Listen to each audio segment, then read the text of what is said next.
নমস্কার বন্ধুরা, SI tuition academy YouTube চ্যানেলে তোমাদের ওয়েলকাম। আজকে আমাদের আলোচ্য বিষয় হলো প্রথম পর্যায়ক্রমিক মূল্যায়ন 2025 আমাদের পরিবেশ শ্রেণী পঞ্চম শ্রেণী প্রথম ইউনিট টেস্ট পরীক্ষার পরিবেশ অধ্যায়। আর এই অধ্যায় থেকে আমরা যে প্রশ্নগুলো আজকে আলোচনা করব তোমাদের সামনে আগত পরীক্ষার জন্য খুব খুব খুব গুরুত্বপূর্ণ। তাই অবশ্যই ভিডিওটাকে প্রথম থেকে শেষ অবধি দেখো এবং যারা নতুন বন্ধু আমার চ্যানেলে এসছো তারা অবশ্যই চ্যানেলটাকে সাবস্ক্রাইব করে সঙ্গে থেকো। চলো, 1 নম্বর প্রশ্ন কি বলছে দেখো। 1 নম্বর প্রশ্ন বলছে যে পূর্ণবয়স্ক মানুষের দেহের হাড়ের সংখ্যা কয়টি? 206টি। 2 নম্বর প্রশ্ন কি বলছে? বলছে পশ্চিমবঙ্গের সবচেয়ে বেশি চা হয় কোথায়? দার্জিলিংয়ে। 3 নম্বর প্রশ্ন কি বলছে? বলছে কলকাতা অবস্থিত হুগলি নদীর তীরে। 4 নম্বর প্রশ্ন কি বলছে? বলছে বঙ্গভঙ্গ আন্দোলন হয় কত খ্রিস্টাব্দে? 1905 খ্রিস্টাব্দে। 5 নম্বর প্রশ্ন কি বলছে? বলছে সাহেববাদ অবস্থিত কোথায়? কোচবিহারে। 6 নম্বর প্রশ্ন কি বলছে? বলছে জল বসন্ত একটি বায়ুবাহিত রোগ। 7 নম্বর প্রশ্ন কি বলছে দেখো। 7 নম্বর প্রশ্ন বলছে কোন দেশে প্রথম কাগজ তৈরি হয়? এটা হবে চীন দেশে। 8 নম্বর প্রশ্ন কি বলছে? আইলা হয়েছিল কোথায়? আইলা হয়েছিল কত সালে?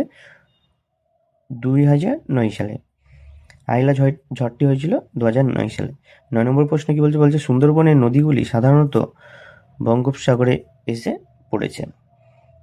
আর 10 নম্বর প্রশ্ন কি বলছে? বলছে কোমর থেকে হাঁটু অবধি হাঁটির নাম কি? ফিমার। কয়েকটা দেখো কি বলছে? বলছে সত্য মিথ্যা নির্বাচন করো।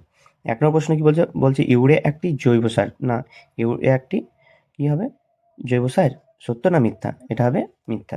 2 নম্বর প্রশ্ন কি বলছে? বলছে মাওভাগ্নে পাহাড় বীরভূম জেলায় অবস্থিত। এটা কি হবে? এটা হবে সত্য। 3 নম্বর প্রশ্ন কি বলছে? বলছে দুটি হাড়ের মিলনস্থলকে পেশি বলে। না, কি হবে এটা? মিথ্যা হবে। 4 নম্বর প্রশ্ন কি বলছে? বলছে গ্যালিলিও গ্যালিলি টেলিস্কোপ তৈরি করেন। এটা কি হবে? এটা হবে সত্য, কারণ গ্যালিলিও গ্যালিলি টেলিস্কোপ আবিষ্কার করেছিলেন। চলো, এবার কয়েকটা দেখো কি বলছে। কয়েকটা বলছে পার্থক্য লেখো যে কোনো 3টি। প্রথম 1 নম্বর প্রশ্ন কি বলছে? বলছে মেরুদণ্ডী ও অমেরুদণ্ডী প্রাণীর পার্থক্য লিখো। এক একটা প্রশ্ন খুব খুব গুরুত্বপূর্ণ, তাই একটু মনোযোগ সহকারে ভালো করে দেখো। দেখো, প্রথমটা কি? মেরুদণ্ডী প্রাণী। বলছে এদের দেহে মেরুদণ্ড থাকে, তাই এদের মেরুদণ্ডী প্রাণী বলে। যেমন মানুষ, মাছ, পাখি ইত্যাদি। অমেরুদণ্ডী প্রাণী বলছে এদের দেহে মেরুদণ্ড থাকে না, যেমন কেঁচো, প্রজাপতি আর শামুক। তাহলে আশা করি এটা তোমরা বুঝতে পেরেছো। 2 নম্বর পার্থক্যটা দেখো কি বলছে। বলছে বন্যপ্রাণী ও পোষ্য প্রাণী এদের মধ্যে পার্থক্য লিখো। চলো, প্রথমটা দেখে নাও। বন্যপ্রাণী কি বলছে? বলছে এরা বনে জঙ্গলে স্বাধীনভাবে ঘুরে বেড়ায়, এদের বন্যপ্রাণী বলে। যেমন বাঘ, সিংহ, হরিণ।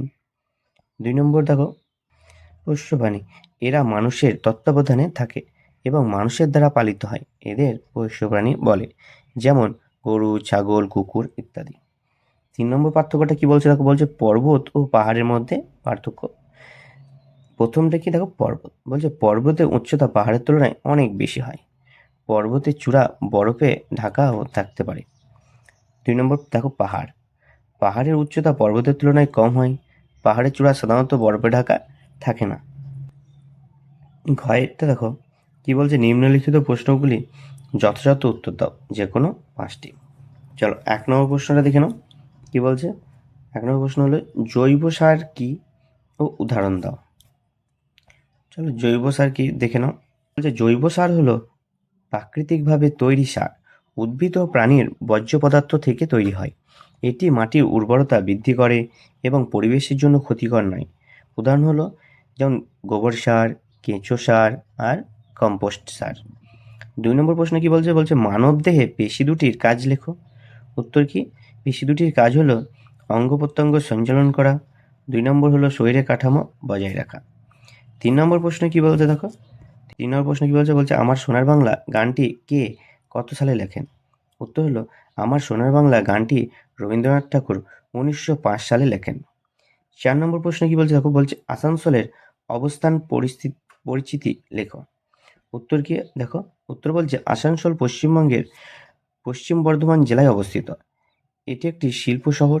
এটি কয়লা খনি এবং ইস্পাত শিল্পের জন্য বিখ্যাত। চলো, 5 নম্বর প্রশ্ন কি বলছে দেখো। 5 নম্বর প্রশ্ন বলছে তৃণভোজী প্রাণী কাকে বলে ও উদাহরণ দাও। উত্তর হলো যে সকল প্রাণী ঘাস, পাতা, ফুল, ফল মূল ইত্যাদি খেয়ে বেঁচে থাকে তাদের তৃণভোজী প্রাণী বলে। উদাহরণ হলো গরু, ছাগল আর হরিণ। 6 নম্বর প্রশ্ন হলো যে ঔষধি গাছ হিসেবে তুলসীর দুটি ব্যবহার লিখো।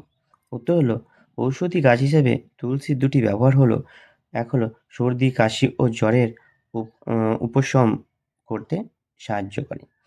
2 নম্বর হলো রোগ প্রতিরোধ ক্ষমতা বাড়ায়। ইংওয়ের দেখো কি বলছে, বলছে বেমানানটি নির্বাচন করো। দেখো 1 নম্বর দেখো কি বলছে, রুই, কাতলা, মাগুর, পুঁটি এর মধ্যে কোনটা আলাদা? মাগুর। এটি একটি আঁশবিহীন, বাকিগুলি আঁশযুক্ত। একদম সুন্দরভাবে তোমাদের ব্যাখ্যা সহ লিখে দিয়েছি, যাতে তোমাদের বুঝতেও সুবিধা হয়। তাই ভিডিওটাকে প্রথম থেকে শেষ অবধি দেখো। যারা এতক্ষণ অবধি ভিডিওটাকে দেখছো তারা অবশ্যই একটা লাইক এবং সাবস্ক্রাইব করে দিও। চলো 2 নম্বর প্রশ্ন কি বলছে? 2 নম্বর বলছে আরশোলা, প্রজাপতি, মৌমাছি, টিকটিকি এর মধ্যে কোনটা আলাদা? টিকটিকি, কারণ টিকটিকি একটি সরীসৃপ, বাকিগুলি পতঙ্গ। 3 নম্বর কি? আম, কলা, কাঁঠাল, জাম। কাঁঠাল হলো আলাদা, কেন? কাঁঠাল একটি যৌগিক ফল, বাকিগুলি সাধারণ ফল। 4 নম্বর দেখো বলছে শকুন, কাক, পায়রা, টিয়া কোনটা আলাদা? শকুন, কারণ শকুন একটি মাংসাশী পাখি, বাকিগুলি শস্যভোজী পাখি। 5 নম্বর কি বলছে? বলছে রেডিয়াস, আলনা, হিউমেরাস, টিবিয়া এর মধ্যে কোনটা আলাদা? আলনা, কারণ আলনা একটি আসবাবপত্র, বাকিগুলি হাড়ের নাম। চলো 6 নম্বর, 6টা দেখো বলছে স্তম্ভ মেলাও। এখানে আমি করে দিয়েছি, যেমন পাহাড়ি অঞ্চল কি হবে? ঝোড়ো। কুমির দেহ, এটা হবে জলাভূমি। 3 নম্বর হলো দেখো লুপ্তপ্রায় উদ্ভিদ, এটা হবে মুক্তঝুরি। 4 নম্বর হলো সুন্দরবন, ম্যানগ্রোভ। 5 নম্বর হলো কুলিক পাখিরালয়, এটা হবে রায়গঞ্জ। তাহলে আশা করি এটা বুঝতে পেরেছো। 6 নম্বরটা দেখো, 6 নম্বরে কি বলছে? বলছে নিম্নলিখিত, 6টা বলছে নিম্নলিখিত প্রশ্নগুলি ব্যাখ্যা সহকারে লেখো।